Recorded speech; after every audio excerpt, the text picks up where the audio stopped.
दुनिया तक पर देखिए टॉप ट्रेंडिंग स्टोरीज।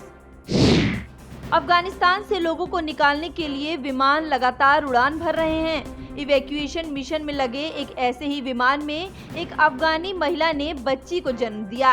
तुर्की एयरलाइंस के विमान में पैदा हुई इस बच्ची को उसकी मां ने हव्वा नाम दिया है। तुर्की कमांड ने बताया कि फ्लाइट के दौरान 26 साल की सोमून नूरी को प्रसव पीड़ा शुरू हो गई, जिसकी केबिन क्रू ने मदद की। इस महिला ने दुबई से तुर्की एयरलाइंस की फ्लाइट ब्रिटेन के लिए पकड़ी थी। फिलहाल मां और बच्ची दोनों पूरी तरीके से स्वस्थ हैं। हव्वा दूसरी ऐसी बच्ची है जो इवैक्यूएशन फ्लाइट में पैदा हुई है। वैश्विक महामारी के बाद फ्रांस की राजधानी पेरिस पहुंचने वालों की दिलचस्पी अब यहां और बढ़ जाएगी, क्योंकि पेरिस की सड़कों और यहां की सीन नदी में पर्यटक अब बस का दिलचस्प सफर भी कर सकेंगे।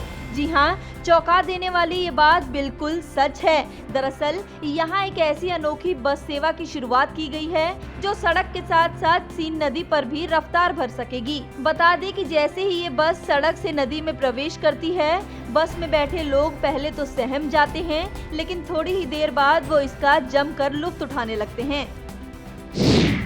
अगर चूहे जैसे दिखने वाले या कुतरने वाले जानवर जो सूअर या उससे भी बड़े हों और शहर में घूमते हुए दिखाई दे तो क्या होगा? ये सिर्फ कल्पना नहीं है, बल्कि ऐसा हकीकत में हो रहा है। जी हाँ, अर्जेंटीना की राजधानी के पास नॉर्डेल्टा नाम के शहर में चूहे जैसी शक्ल वाले भारी भरकम रोडेंट्स ने आजकल तबाही मचाई हुई है। कैपिबारा कहे जाने वाले ये जानवर लगभग 3 फीट ऊंचे होते हैं और इनका औसत वजन 50 किलो के करीब होता है। ये अपने रास्ते में पड़ने वाली हर चीजों को नुकसान पहुंचाते जा रहे हैं और अब इनकी बेतहाशा बढ़ती संख्या और कभी कभी दिखने वाले अजीबोगरीब बर्ताव से अब यहाँ रहने वाले लोगों को खासी परेशानियां हो रही हैं। अब बात ग्रीस की, जहां हाल ही में स्टर्जन मून के मौके पर देश के कई हिस्सों में रंगारंग कार्यक्रमों का आयोजन हुआ। कई ऐतिहासिक जगहों को देर रात तक आम लोगों के लिए खोल दिया गया। जरा देखिए कि कैसे पहाड़ों की ओटियों पर निकलता ये वो चांद है जिसे देखने के लिए ग्रीस में बड़ी संख्या में लोग जुटे हैं।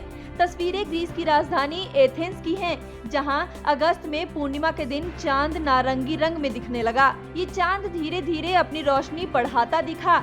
अमेरिकी स्पेस एजेंसी नासा की माने तो इस चांद की खूबसूरती 24 घंटे के बाद सबसे ज्यादा दिखाई दी थी। फ्रांस की राजधानी पेरिस में स्केटबोर्डर्स चैंपियनशिप का आयोजन हुआ। रफ्तार और रोमांच के इस खेल में दुनिया भर के खिलाड़ियों ने अपना दमखम दिखाया।